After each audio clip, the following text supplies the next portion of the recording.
Hello friends, welcome to our video. देखिए, इस video में हम अपने प्रीवियस ईयर क्वेश्चन जो सीरीज़ चल रही थी उसका पॉलिटी का हम सेकंड पार्ट कंप्लीट करेंगे। और देखिए, इस चैप्टर से जो कि कॉन्स्टिट्यूशनल डेवलपमेंट चल रहा है, इससे हमारे 3-4 वीडियोस बनेंगे इस पे, क्योंकि लंबा चैप्टर है। तो ये बिना टाइम गवाए इसके दूसरे हम पार्ट को शुरू करते हैं। अब देखिए, पहला क्वेश्चन हमारा कह रहा है, in the interim government formed in 1946, जो कि अगस्त 1946 में हमारी इंटरिम गवर्नमेंट फॉर्म हुई थी कैबिनेट मिशन के सुझाव पर। अब देखिए, ध्यान रखिएगा, जो इंटरिम गवर्नमेंट हमारी फॉर्म हुई थी ये हमारी कॉन्स्टिट्यूएंट असेंबली में से बननी थी। कॉन्स्टिट्यूएंट असेंबली में से बननी थी हमारी इंटरिम गवर्नमेंट। तो देखिए, पूछ रहा है जो अगस्त में हमारी 1946 की इंटरिम गवर्नमेंट बनी, उसके वाइस प्रेसिडेंट,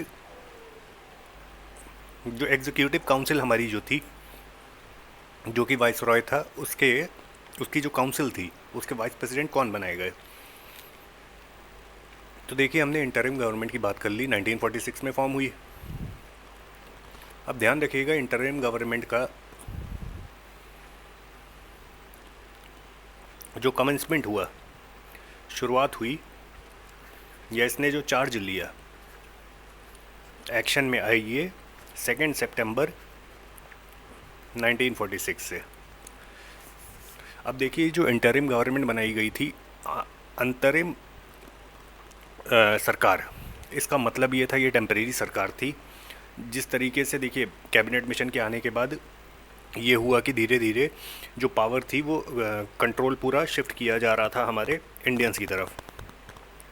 तो उसी इंटरिम गवर्नमेंट में हमारे पूछा जा रहा है कि जो वाइस रॉय था, क्योंकि देखिए जो हमारी इंटरिम गवर्नमेंट थी इसका जो हेड था वो हमारा वाइस रॉय ही था। अब मुद्दा ये है कि 1946 के टाइम पे वाइस रॉय कौन था, तो ध्यान रखिएगा, लॉर्ड वेवल हमारा वाइस रॉय थे इस टाइम पर। और लॉर्ड वेवल की जो वाइस रॉय एग्जीक्यूटिव काउंसिल थी हमारी, ठीक, अंतरिम सरकार की, उसके वाइस प्रेसिडेंट कौन बने, तो उसके वाइस प्रेसिडेंट एक ही ऑप्शन दिया है, जवाहरलाल नेहरू, राधा कृष्णन, सी राजगोपालाचारी और राजेंद्र प्रसाद। तो ध्यान रखिएगा, जो अंतरिम सरकार बनी थी हमारी 1946 में, इसके हमारे वाइस प्रेसिडेंट बनाए गए थे जवाहरलाल नेहरू।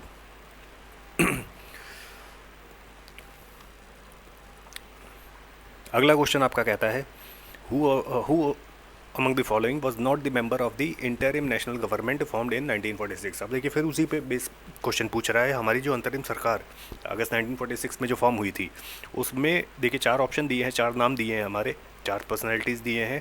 इसमें से कौन हमारी अंतरिम सरकार का भाग नहीं था।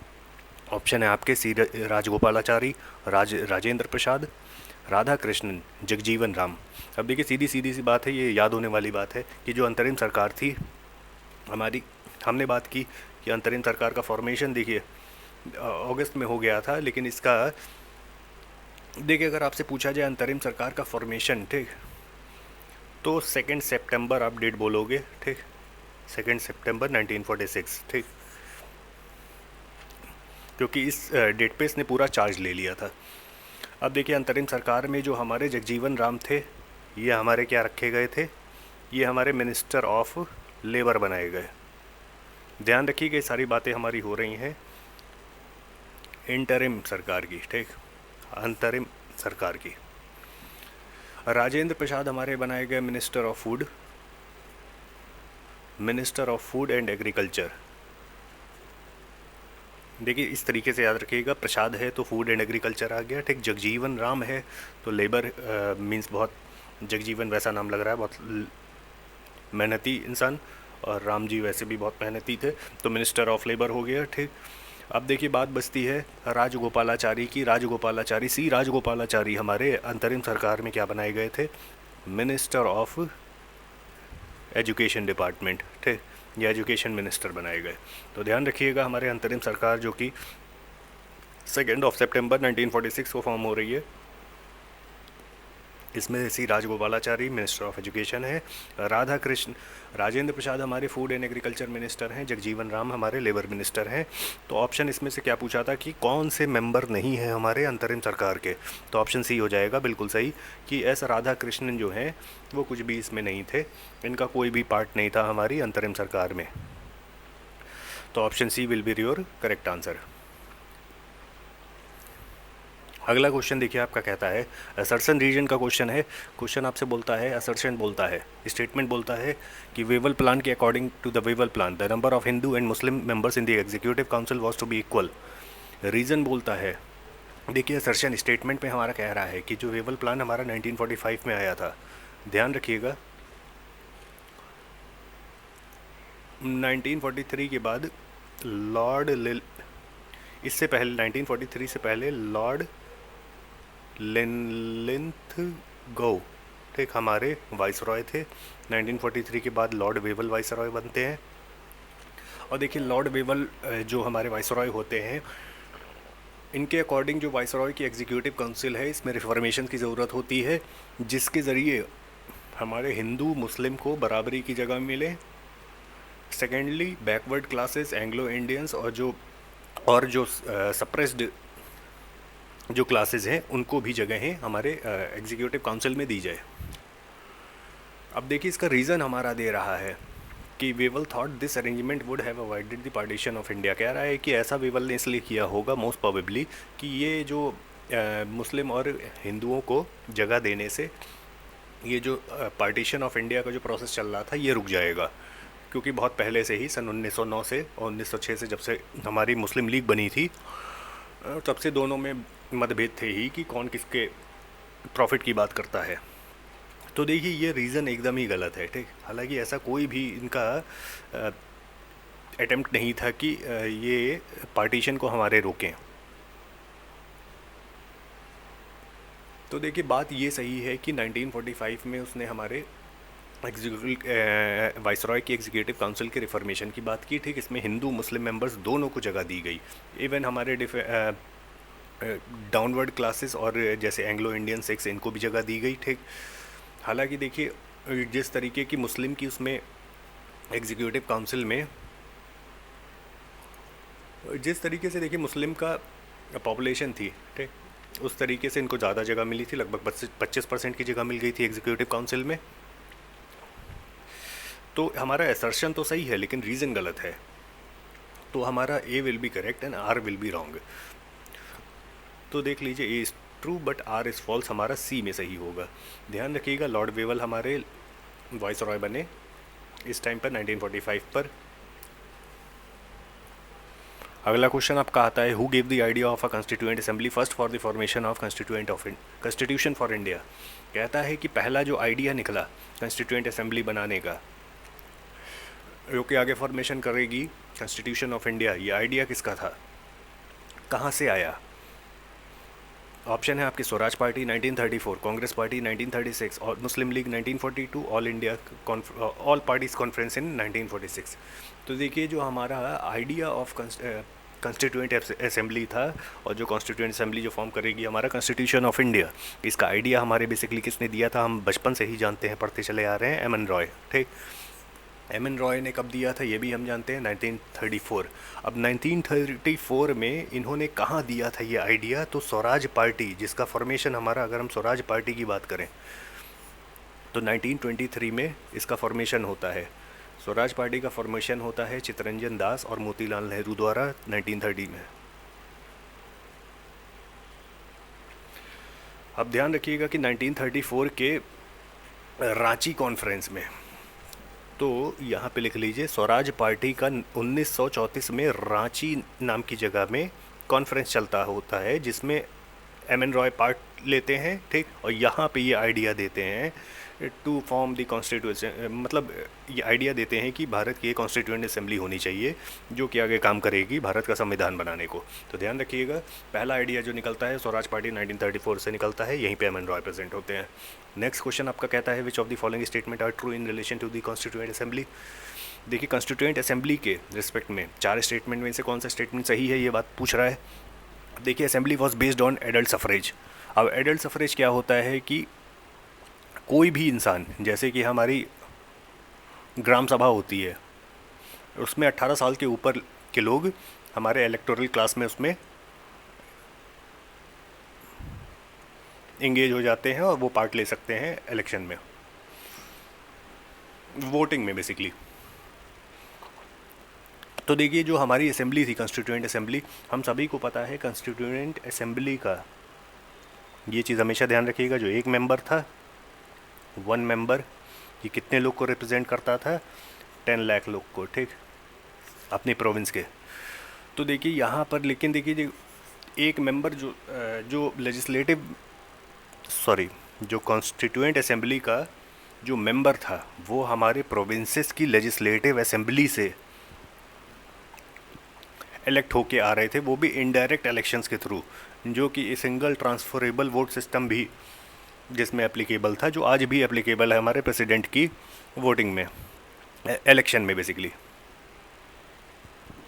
तो ध्यान रखिए यहाँ पे, ये देखिए एडल्ट सफरेज का हमारा ये पॉइंट बिल्कुल ही गलत हो जाता है, ठीक, क्योंकि इनडायरेक्ट इलेक्शंस थे, हमारे नॉर्मल लोग भाग नहीं ले सकते थे, ठीक, क्योंकि हमारी प्रोविंसेस की जो लेजिस्लेटिव असेंबलीज थी वो पार्ट ले रही थी, ठीक, उसके मेंबर से। The assembly was a result of direct election, direct election बिल्कुल नहीं थे, ये भी हमने बात कर ली, 1 और 2 बिल्कुल गलत हो गए।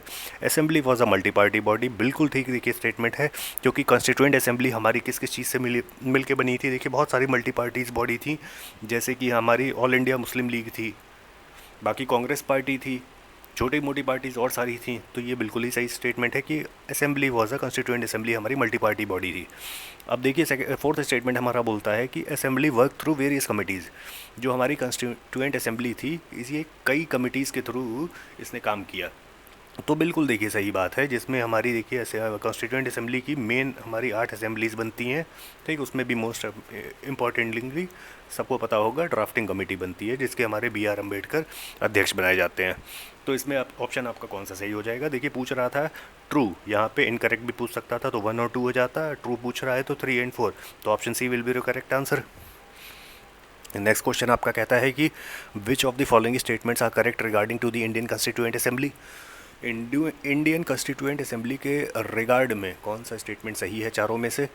It was not based on adult franchise, देखिए बिल्कुल सही है, ठीक है, एडल्ट फ्रेंचाइजी पे बेस्ड नहीं था,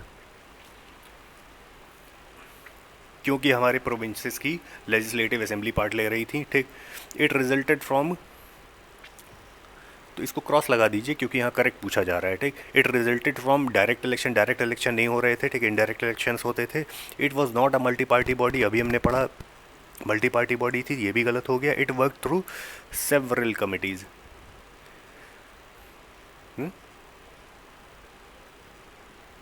अरे सॉरी पहले पढ़िए, पहला क्वेश्चन पढ़िए।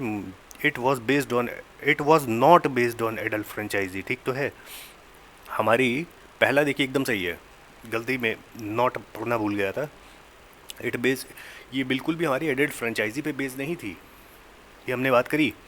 अब देखिए लास्ट पॉइंट हमारा बोल रहा है it work through several committees, अभी हमने बात करी लास्ट क्वेश्चन में कि लगभग 8 कमिटीज़ की इसने सहायता ली थी, इसके अंडर में बनाई गई थी, जो कि इसको हेल्प कर रही थी कॉन्स्टिट्यूएंट असेंबली को for the formation of the constitution of India. तो 8 कमिटीज़ में हमारी इंपॉर्टेंट सबसे कौन सी थी? Drafting committee headed by doctor BR Ambedkar. तो यहाँ से देखिए हमारा कौन कौन सा ऑप्शन सही हो जाता है। एडल्ट फ्रेंचाइजी पे बेस सिस्टम नहीं था इलेक्शन का, बिल्कुल सही है। It work through several committees, A and D will be correct, तो option A will be correct answer.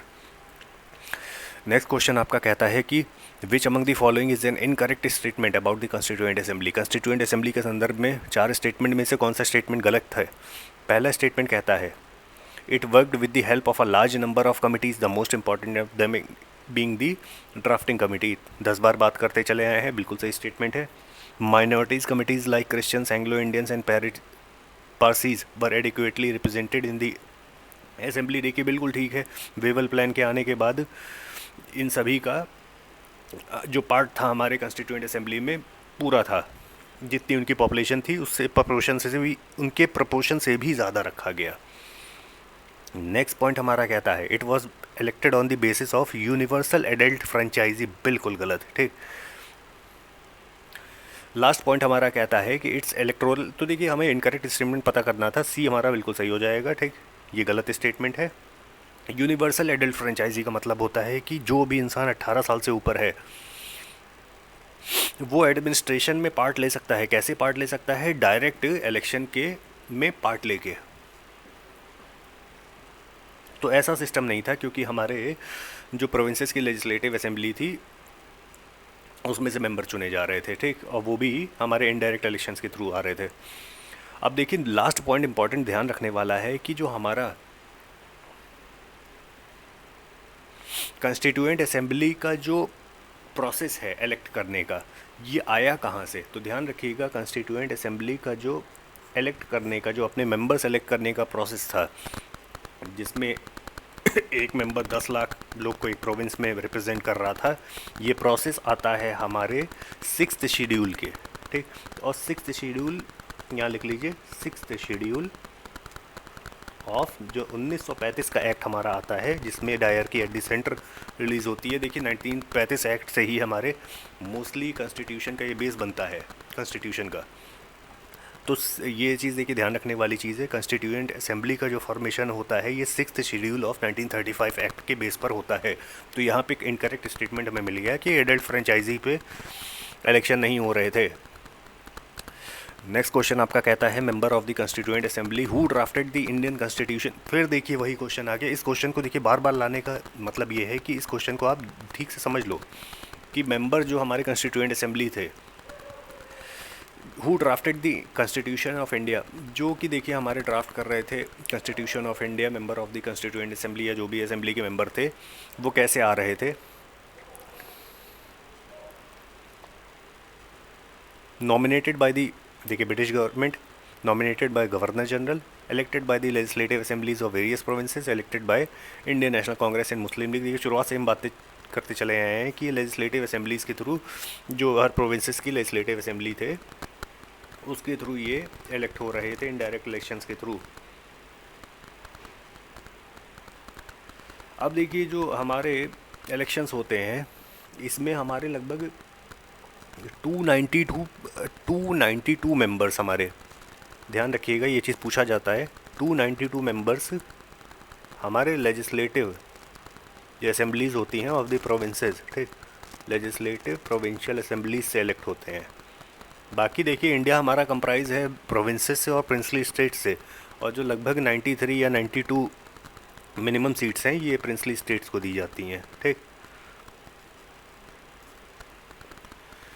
तो यहाँ पे हमें पता चल गया कि देखिए फिर लगभग वही क्वेश्चन था कि लेजिस्लेटिव असेंबली से हमारे जो प्रोविंसेस की हैं उनसे मेंबर सेलेक्ट हो रहे हैं कॉन्स्टिट्यूएंट असेंबली के, और वो मेंबर कितने लोग को दर्शा रहे हैं? 1 लोग 10 लाख लोग को या 1 मिलियन लोग को। With reference to the Indian history the members of the constituent assembly from the provinces were, फिर देखिए सेम क्वेश्चन आ जाता है, डायरेक्टली इलेक्टेड बाय द। देखिए ये ऐसा है कि हर बार देखिए लैंग्वेज चेंज कर रहा है, और अगर आप इसको सीरियसली करोगे तो क्वेश्चन पढ़ के आपको थोड़ा सा प्रॉब्लम होगी। With reference to the Indian history the, बिल्कुल देखिए सेम टू सेम क्वेश्चन नहीं है, the members of the constituent assembly, लेकिन अभी हमने बात करी कि मेंबर्स हमारे कॉन्स्टिट्यूएंट असेंबली के कैसे इलेक्ट हो रहे हैं, इलेक्ट हो रहे हैं हमारी जो legislative assembly of the provinces उनके थ्रू। तो हमारा ऑप्शन सी बिल्कुल सही हो जाएगा। 10 बार ये क्वेश्चन आ गया है। फिर देखिए वही क्वेश्चन आ गया, how were the members of constituent assembly were elected. अभी हमने बात करी कि कैबिनेट मिशन ने हमारे कॉन्स्टिट्यूएंट असेंबली के फॉर्मेशन की बात करी, ठीक। फिर हैंड ओवर होना था पूरा का पूरा system from the Britishers to Indian. एक चीज़ और ध्यान रखिएगा, अभी हमने पिछली बात करी थी जो वेवल प्लान की, वेवल प्लान में ही ऐसी बात हुई थी कि पूरी तरीके से जो एग्जीक्यूटिव काउंसिल है, ठीक, वो अब पूरी तरीके से इंडियन से मिली होगी, मतलब सिर्फ और सिर्फ इंडियंस होंगे उसमें। अब देखिए ये क्वेश्चन अभी हमने फिर किया है, how are the members of constituent assembly, जो हमारे कॉन्स्टिट्यूएंट असेंबली के मेंबर थे कैसे इलेक्ट हो रहे थे? बाय द प्रोविंसेस, ठीक, जो प्रोविंसेस की हमारी लेजिस्लेटिव असेंबली थी उनमें से उठाए जा रहे थे, उनमें से इलेक्ट किए जा रहे थे। अब देखिए बात कर रहा है यहाँ, who was the first elected chairman of constituent assembly. First elected chairman हो हमारे कॉन्स्टिट्यूएंट असेंबली के, वो कौन बनते हैं? ऑप्शन है आपके B.R. अम्बेडकर, सच्चिदानंद सिन्हा, राजेंद्र प्रसाद, S. राधाकृष्णन। अब ध्यान रखिएगा जो हमारी कॉन्स्टिट्यूएंट असेंबली है, ठीक, इसका फॉर्मेशन हमारा हो जाता है अगस्त में ही, ठीक। और जो इसकी फ़र्स्ट मीटिंग है, first meeting of constituent assembly हमारी कहाँ होती है, किस डेट पर होती है, ये होती है हमारी 9 दिसंबर 1946 को। अब देखिए जो पहली मीटिंग हमारी कॉन्स्टिट्यूएंट असेंबली 9 दिसंबर 1946 को हो रही है, इसमें हमारे टेम्परेरी चेयरमैन चुने जाते हैं जो कि होते हैं सच्चिदानंद सिन्हा। तो यहाँ पे देखिए फर्स्ट इलेक्टेड चेयरमैन पूछा जा रहा है, तो ये इलेक्ट होके ही आते हैं। तो हमारे फर्स्ट मीटिंग में कौन बनते हैं, सच्चिदानंद सिन्हा। बाकी 2 दिन के बाद 11 दिसंबर 1946 को कौन बनता है, राजेंद्र प्रसाद बन जाते हैं इसके permanent chairman of constituent assembly. तो ध्यान रखिएगा, फर्स्ट की बात करें तो हमारे 9 दिसंबर 1946 को सच्चिदानंद सिन्हा बनते हैं, 2 दिन बाद जो कि हमारे परमानेंट बन जाते हैं। सेम क्वेश्चन देखिए आ गया, who was the chairman of constituent assembly of India.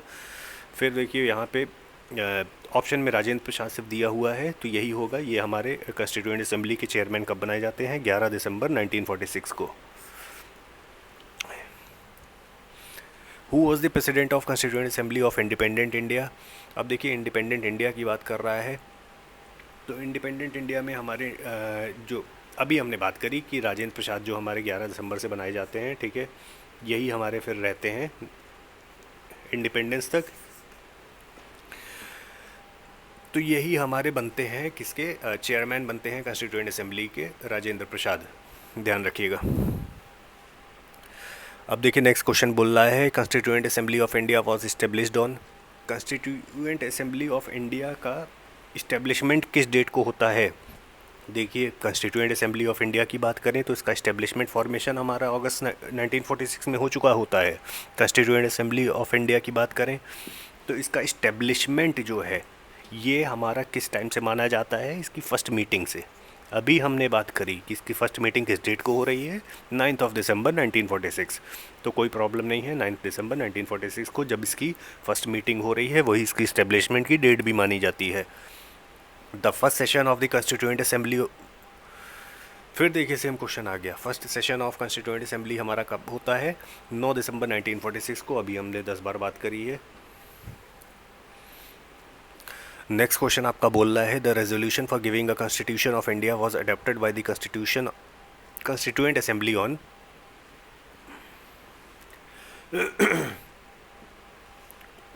अब देखिए एक रेजोल्यूशन पास होता है जिसमें बोला जाता है कि constitution of India means Bharat को एक कॉन्स्टिट्यूशन दिया जाएगा, और ये कॉन्स्टिट्यूशन दिया जाएगा कॉन्स्टिट्यूएंट असेंबली की मदद से, जो कि फॉर्म करेगी हमारे कॉन्स्टिट्यूशन ऑफ इंडिया। तो इसका रेजोल्यूशन कब पास होता है हमारा, तो इसका रेजोल्यूशन हमारा 22 जनवरी 1947 को देखिए पास होता है।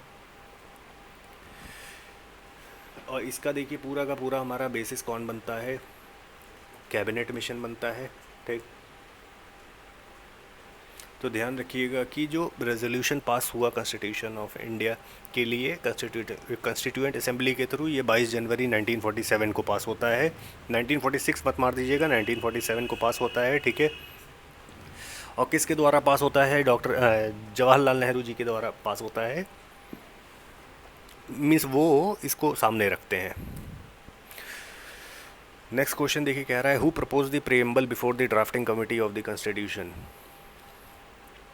ड्राफ्टिंग कमेटी जो हमारे कॉन्स्टिट्यूशन की थी उसके समक्ष प्रीएम्बल का प्रस्ताव कौन रखता है। ऑप्शन है आपके जवाहरलाल नेहरू, बी आर अम्बेडकर, बेनेगल नरसिंह राव, महात्मा गांधी।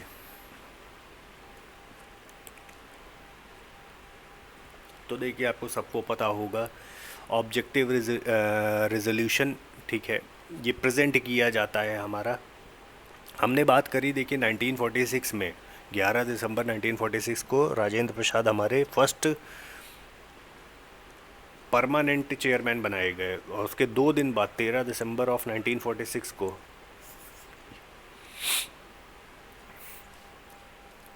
जवाहरलाल नेहरू जी के द्वारा, ठीक, ये रेजोल्यूशन सामने लाया जाता है कि एक कॉन्स्टिट्यूशन ऑफ इंडिया होना चाहिए, और वो भी थ्रू दी मीन्स जो कि कौन बनाएगी, हमारी कॉन्स्टिट्यूएंट असेंबली बनाएगी।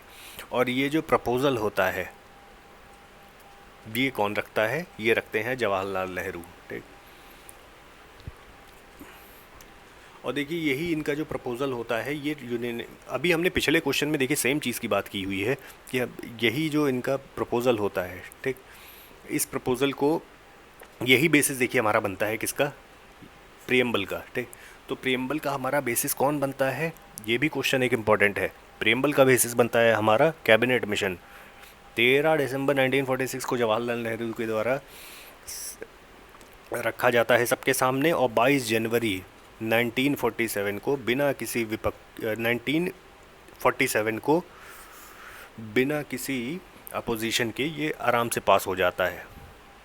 उसके बाद सारे प्रोसेस हमारे कॉन्स्टिट्यूशन के फॉर्मेशन के शुरू हो जाते हैं। तो अभी हमने बात करी कि हमारे जो ड्राफ्टिंग कमेटी के समक्ष प्रेम्बल रखने की बात जो करता है, ये कौन कर रहे हैं? जवाहरलाल नेहरू। विच of the following presented the objectives resolution? देखिए फिर वही क्वेश्चन आ गया, फला में से कौन ऑब्जेक्टिव रेजोल्यूशन ड्राफ्टिंग कमेटी के समक्ष कौन रखता है? ऑप्शन है आपके B R Ambedkar, Pandit Nehru, Rajendra Prasad, C D Deshmukh. अभी हमने देखा 22 जनवरी को यूनानिमसली तरीके से, 22 जनवरी ऑफ 1947 को यूनानिमसली तरीके से हमारा ये चीज़ पास हो जाता है, ऑब्जेक्टिव रेजोल्यूशन। ठीक है। और प्रियम्बल को रखने की इसमें हिदायत दी जाती है।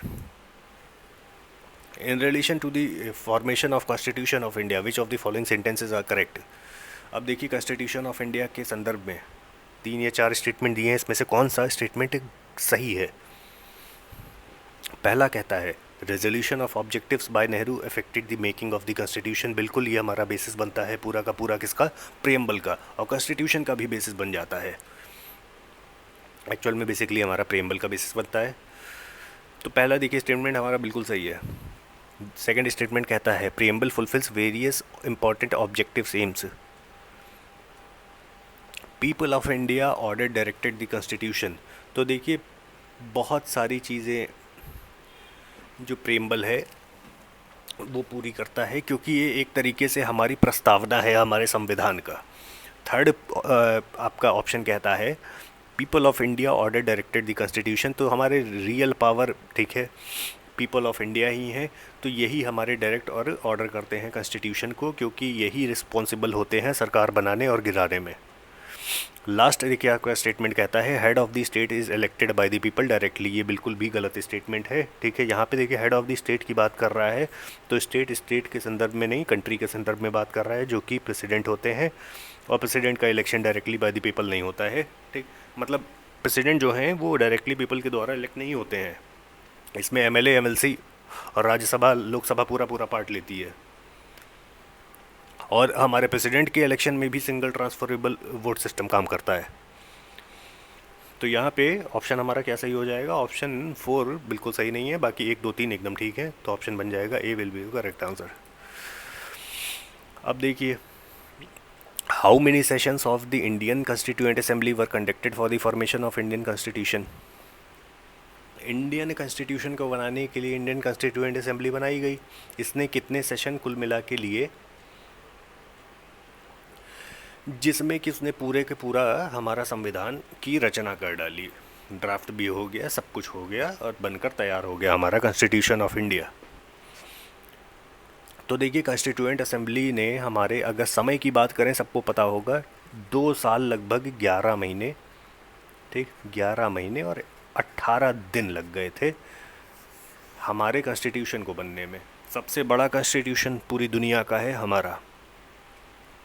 बाकी देखिए बात करें कि हमारे कॉन्स्टिट्यूएंट असेंबली ने टोटल कितने सेशंस रखे अपने, कितनी मीटिंग्स रखी इस पूरे संविधान को बनाने से पहले। तो ध्यान रखिएगा नंबर ऑफ़ मीटिंग्स हमारी 12 हुई थी। नंबर ऑफ़ मीटिंग्स हमारी 12 हुई हैं कॉन्स्टिट्यूएंट असेंबली की। पहली मीटिंग हमारी कब होती है? अभी हमने देख लिया था 2 सितंबर को हो रही थी।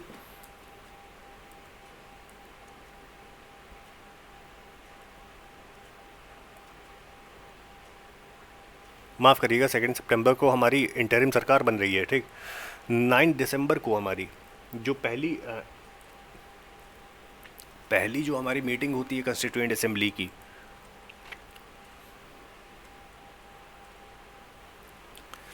पहली जो मीटिंग होती है हमारी कॉन्स्टिट्यूएंट असेंबली की 9 दिसंबर 1946 को होती है, और लास्ट कोई पूछे हमारी, देखिए 9 दिसंबर 1946 से लेके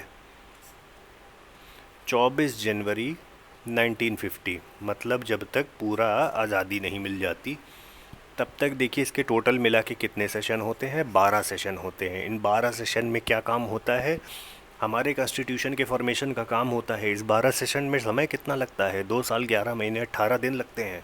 अब देखिए यहाँ पे मेन चीज़ क्या है, फर्स्ट सेशन, लास्ट सेशन।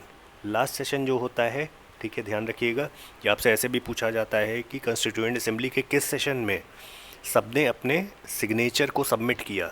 तो ये जो लास्ट सेशन हमारा जो 12th सेशन बनता है 24 जनवरी 1940 का, इसमें सबने अपने सबमिटेड देयर सिग्नेचर्स।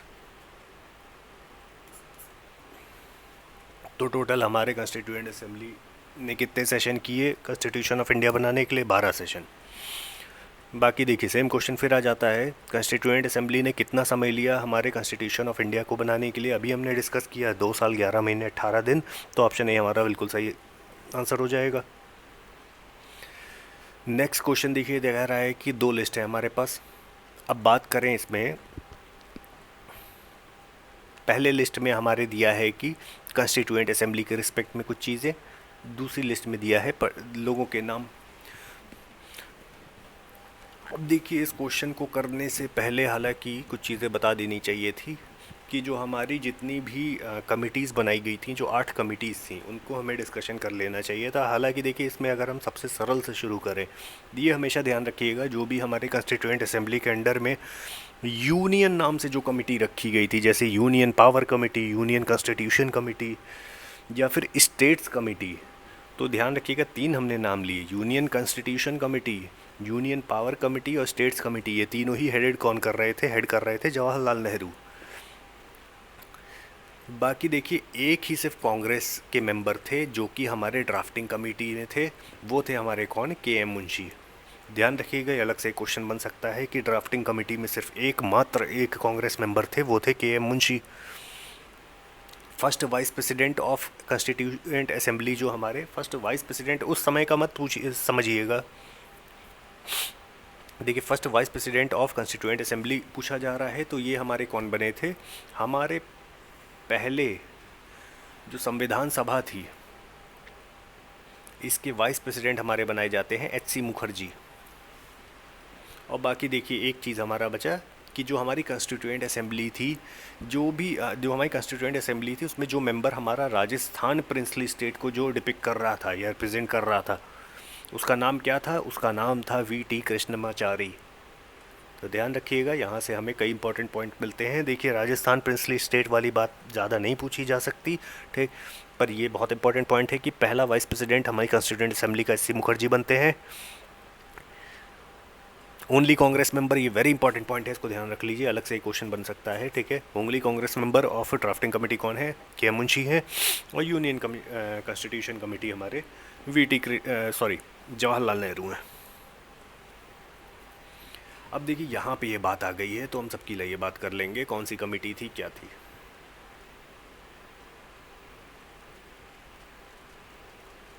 एक सेकेंड रुक जाइए। अब देखिए क्वेश्चन आपका कह रहा है who among the following was the chairman of the union constitution committee. अभी हमने बात करी कि यूनियन से related union constitution committee, union power committee या states committee were headed by Jawaharlal Nehru. तो यहाँ पे लगा लीजिए option C will be the correct answer, ठीक है। यूनियन कॉन्स्टिट्यूशन कमेटी या यूनियन पावर कमेटी या स्टेट्स कमेटी, ये तीनों ही हेड कर रहा था कौन, जवाहरलाल नेहरू। तो आइए इनकी बात यहाँ पर लिख ही लेते हैं। यूनियन पावर कमेटी,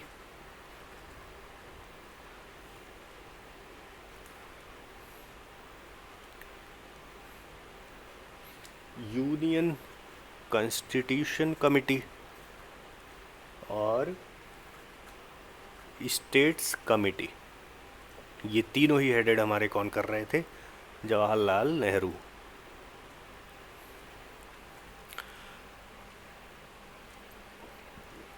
अब देखिए कुछ और इम्पोर्टेंट लोग की बात करें तो जो हमारे बी.आर. अम्बेडकर थे, सबको पता होगा, अध्यक्ष बनाए गए किसके, ड्राफ्टिंग कमेटी से रिलेटेड अभी हमने एक इम्पॉर्टेंट पॉइंट पढ़ा कि के एम मुंशी सिर्फ कांग्रेस मेंबर एक ही थे जो कि हमारे ड्राफ्टिंग कमेटी के मेंबर थे। अब देखिए बात करें हमारे डॉक यहाँ तो जगह भी नहीं बची, कैसे बताया जाए, ले चलिए छोटा छोटा लिख देते हैं। देखिए हमने union power committee, union constitution और स्टेट्स कमेटी की बात कर ली जो कि हमारे जवाहरलाल नेहरू हेड कर रहे थे। ड्राफ्टिंग कमेटी हेड कर रहे हैं B R Ambedkar.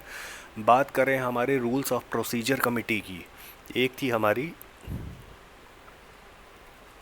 Rules of procedure नाम की कमेटी और स्टीयरिंग कमेटी। ये सब कौन हेड कर रहा था? ये कर रहे थे हमारे राजेंद्र प्रसाद, जो कि हमारे फूड मिनिस्टर बने हुए थे इंटरिम सरकार में। तो ध्यान रखिएगा, रूल्स ऑफ प्रोसीजर और स्टीयरिंग कमेटी के अध्यक्ष कौन बनते हैं? राजेंद्र प्रसाद। ठीक।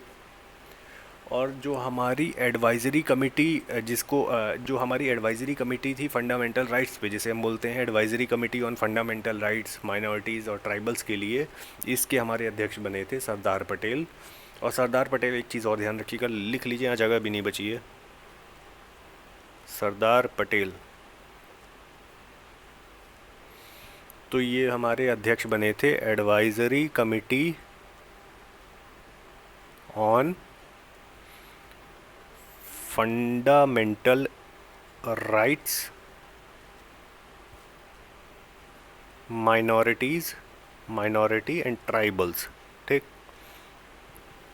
ध्यान रखिएगा, advisory committee on fundamental rights minority and tribals के अध्यक्ष कौन बने? हमारे राजेंद्र प्रसाद बनते हैं, सॉरी सरदार पटेल बनते हैं। ये हैं हमारी लगभग 8 कमिटीज़। देखिए पूरी 8 कमिटीज़ लिखी हैं, 1 2 3 4 5 6 7 8। अब देखिए इम्पॉर्टेंट पॉइंट यहाँ पर क्या ये आता है कि जो हमारी advisory committee on fundamental rights minorities और ट्राइबल है, इसके हमारे अलग से कुछ पार्ट होते हैं। बेसिकली देखिए अगर हम बात करें तो इसके हमारे 2 पार्ट बनते हैं। लेकिन अगर रियलिटी की बात करें तो हमारे जो एडवाइज़री कमेटी जो fundamental rights minority and tribal है, इसके हमारे टोटल सब पार्ट्स 5 मीन्स सब कमिटीज़ इसके अंडर में आती हैं, जिसमें देखिए फंडामेंटल राइट्स जो सब कमिटीज़ के अंडर में बनती है, सरदार पटेल जो हेड कर रहे हैं, इसके अंडर में एक फंडामेंटल राइट्स, देखिए यहाँ पे लिखा हुआ है advisory committee on fundamental rights minority and tribal. तो कई चीज़ों के लिए फंडामेंटल राइट से भी डील कर रही है, माइनॉरिटीज़ और ट्राइबल को भी डील कर रही है। तो ध्यान रखिएगा कि इसमें सब कमिटीज़ बनाई जाती हैं इनके कामों को अलग करने के लिए। तो जो हमारी फंडामेंटल राइट्स नाम की जो सब कमेटी बनती है, इसको हेड करते हैं हमारे, तो यहाँ लिख लीजिए, छोटा छोटा कलर चेंज कर लेते हैं। जो फंडामेंटल राइट्स वाली कमेटी है, इसको कौन हेड कर रहे हैं? J B Kripalani. ध्यान रखिएगा ये इम्पोर्टेंट नाम है, क्यों? इन्होंने राजेंद्र प्रसाद का नाम दिया था for the chairman of constituent assembly. देखिए जे बी कृपलानी हमारे हेड कर रहे हैं advisory committee on fundamental, actual में एडवाइज़री कमेटी से फंडामेंटल सब कमेटी बोलते हैं। ठीक, बाकी जो माइनॉरिटी सब कमेटी है, इसकी अध्यक्षता हमारे कौन करते हैं? H C Mukherjee. देखिए इन्हीं दोनों में से अक्सर पूछा जाता है कि हमारी सब कमिटीज़ अंडर जो सरदार पटेल होती हैं वो कौन कौन सी होती हैं। तो ध्यान रखिएगा, फंडामेंटल राइट से रिलेटेड जो कमेटी है वो जे बी कृपलानी हेड कर रहे हैं, माइनॉरिटी से रिलेटेड एच सी मुखर्जी। बाकी देखिए 5 हमने बात करी थी, कुछ और होती हैं जैसे north east frontier tribal areas की जो कमेटी सब कमेटी बनती है, उसको हेड कर रहे होते हैं गोपीनाथ बरदोली। बाकी नॉर्थ वेस्ट फ्रंटियर प्रोविंस वाली जो सब कमेटी होती है, ये बनती तो है मगर बाद में कैंसिल हो जाती है। ये थी हमारी सारी बात कमेटी से रिलेटेड। अब देखिए यहाँ पे कह रहा है, कलर चेंज कर लें, who was the chairman of the provincial who was the chairman of the provincial constitution committee of the constituent assembly.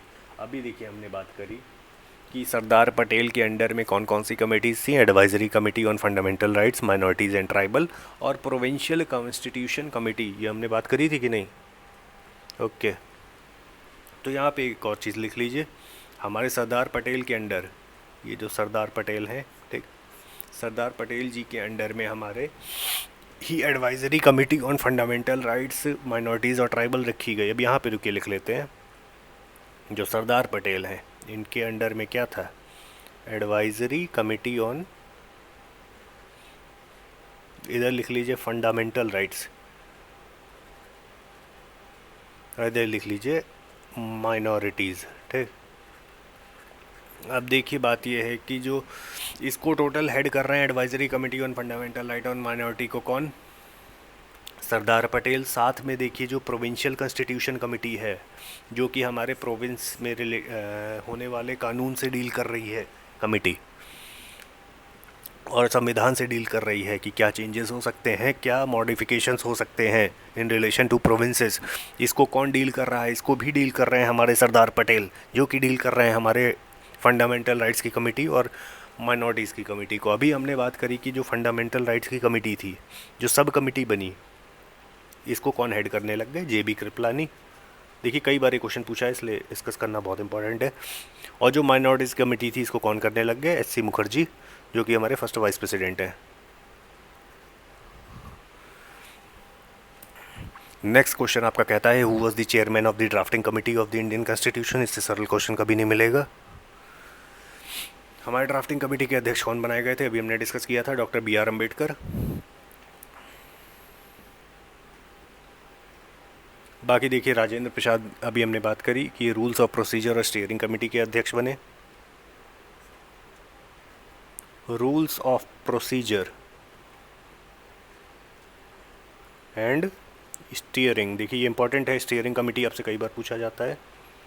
Steering committee के अध्यक्ष कौन बने, राजेंद्र प्रसाद, ठीक। और रूल्स ऑफ प्रोसीजर कमेटी के भी अध्यक्ष बने राजेंद्र प्रसाद। सच्चिदानंद सिन्हा हमारे टेम्परेरी प्रेसिडेंट थे पहले। बाकी हमारे नेक्स्ट क्वेश्चन देखिए वो कह रहा है, who was the chairman of the advisory committee on fundamental rights and minorities constituted by the constituent assembly. अभी हमने तब से यही बात कर रहे हैं कि हमारी एडवाइजरी कमेटी जो थी फंडामेंटल राइट्स के ऊपर या माइनॉरिटीज़ और ट्राइबल के ऊपर, ये कौन हेड कर रहा था, हमारा सरदार पटेल जी। साथ में सरदार पटेल जी और क्या डील कर रहे थे, प्रोविंशियल कॉन्स्टिट्यूशन कमेटी।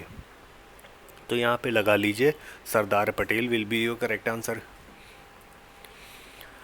अब देखिए यहाँ पर कह रहा है, drafting committee of the constituent assembly under B R Ambedkar had how many members. देखिए वेरी इंपॉर्टेंट क्वेश्चन है ये, 4 से 5 बार ये क्वेश्चन आ चुका है, और ये लगभग जितने भी बार लोगों ने अटेम्प्ट किया है ये गलत हो गया है क्वेश्चन, ठीक। क्योंकि ये क्वेश्चन देखिए 15-16 में आया हुआ था, तो इसमें 90% लोगों ने 7 आंसर मार दिया था।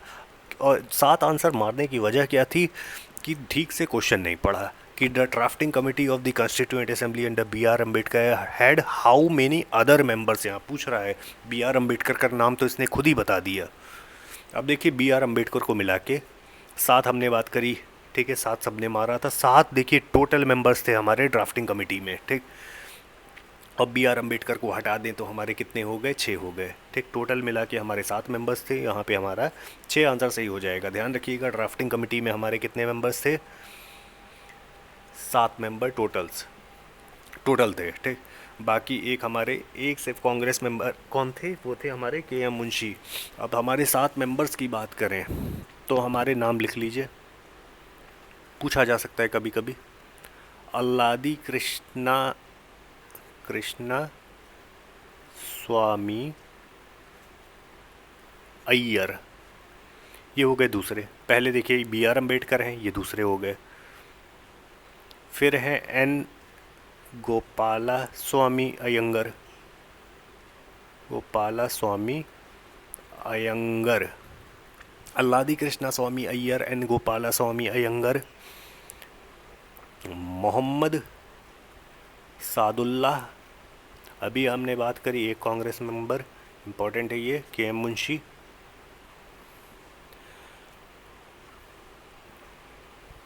बाकी देखिए आते हैं बी एल मित्तर, और डीपी खेतान। ये थे हमारे सातों मेंबर्स। ठीक, फिर से आइए बात कर ले सातों मेंबर्स की। तो ड्राफ्टिंग कमेटी के जो हेड थे वो थे हमारे B.R. अम्बेडकर। अदर 6 मेंबर्स थे Alladi Krishnaswami Ayyar, N. Gopalaswami Ayyangar, K.M. Munshi of Congress party, Mohammad Saadulla, B.L. Mitter और D.P. खेतान। अब देखिए यहाँ पे बहुत एक इम्पॉर्टेंट पॉइंट है, आपसे कई बार पूछा जा चुका है कि देखिए ड्राफ्टिंग कमेटी हमें कई बार बोला जा चुका है कि मोस्ट इम्पॉर्टेंट कमेटी थी ऑफ द कंस्टिट्यूएंट असेंबली। बात करें देखिए कंस्टिट्यूएंट असेंबली के ड्राफ्टिंग कमेटी की, तो हमने बात कर ली। इसमें टोटल हमारे 7 मेंबर हैं।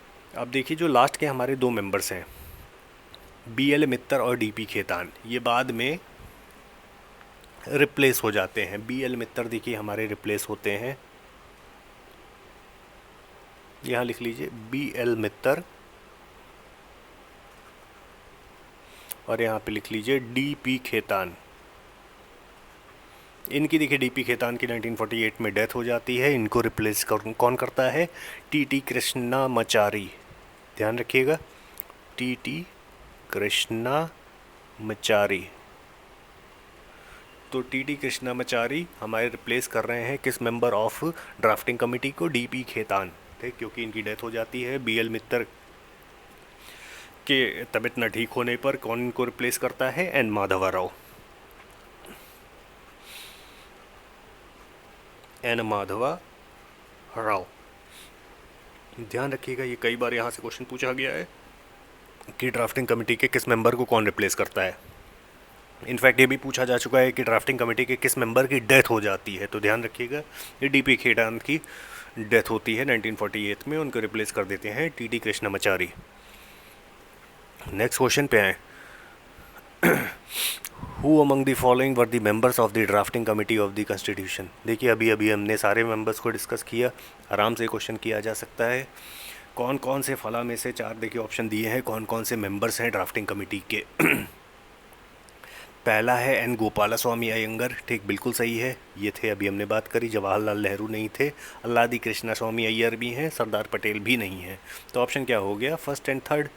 Option C will be the correct answer. सरल सा क्वेश्चन था अगर हम सबके नाम जानते हैं तो। नेक्स्ट क्वेश्चन आपका कहता है who amongst the following was not a member of the drafting committee of the constitution. इनमें से कौन सा इंसान ड्राफ्टिंग कमेटी का मेंबर नहीं बना? अभी हमने बात करी देखिए 6 के 6 मेंबर्स की। मोहम्मद सादुल्ला भी थे, K.M. मुंशी हमारे कांग्रेस मेंबर थे, जवाहरलाल नेहरू नहीं थे, A.K. अय्यर भी हमारे अल्लादी कृष्णा स्वामी अयंगर अय्यर ये हमारे मेंबर थे ड्राफ्टिंग कमेटी के। जवाहरलाल नेहरू बिल्कुल भी मेंबर नहीं थे ड्राफ्टिंग कमेटी के। ठीक, ये किस किस चीज़ के मेंबर थे? अभी हमने बात करी थी union power committee, states committee या यूनियन कॉन्स्टिट्यूशन कमेटी की। अगले क्वेश्चन की बात करें। The constituent assembly set up a drafting committee under the chairmanship of doctor B.R. Ambedkar on. देखिए सबसे अभी हमने डिस्कस किया कि इम्पॉर्टेंट कमेटी हमारी जो बनती है कंस्टिट्यूएंट असेंबली के लिए फॉर्मेशन के लिए, वो बनती है हमारी ड्राफ्टिंग कमेटी। तो वही पूछा जा रहा है कि भाई ड्राफ्टिंग कमेटी के अध्यक्ष तो हमारे डॉक्टर B.R. अम्बेडकर हैं। इस कमेटी की स्थापना किस डेट में होती है? ऑप्शन दिए हैं 13 दिसंबर 1946, 22 जनवरी 1947, 3 जून 1947, 29 अगस्त 1947। तो ध्यान रखिएगा, जो हमारी डॉक्टर B.R. अम्बेडकर की चेयरमैनशिप के अंडर में ड्राफ्टिंग कमेटी की स्थापना होती है, ये होती है हमारी अगस्त ऑफ 1947 में, जो कि एग्जैक्टली डेट होगी हमारी 29 अगस्त 1947 में। तो 29 अगस्त 1947 में हमारी ड्राफ्टिंग कमेटी बनती है। अगला क्वेश्चन कहता है who was the constitutional adviser at the time of formation of constitution. देखो सबको पता होगा हमारे कॉन्स्टिट्यूशनल एडवाइज़र जब कॉन्स्टिट्यूशन हमारा बन रहा था कॉन्स्टिट्यूएंट असेंबली के थ्रू, तो हमारे कॉन्स्टिट्यूएंट एडवाइज़र कौन बने थे? तो बेनेगल नरसिंह राव। ठीक, सबको ये क्वेश्चन पता होगा मेरे ख्याल से, और जिसको नहीं पता है उसको पढ़ने की ज़रूरत है थोड़ा। तो देखिए आइडिया किसने दिया था? M.N. राव ने दिया था हमारे रांची सेशन में। ठीक, जो स्वराज पार्टी का 1934 का था। अब देखिए लास्ट क्वेश्चन आज का है the first draft of the constitution was prepared by.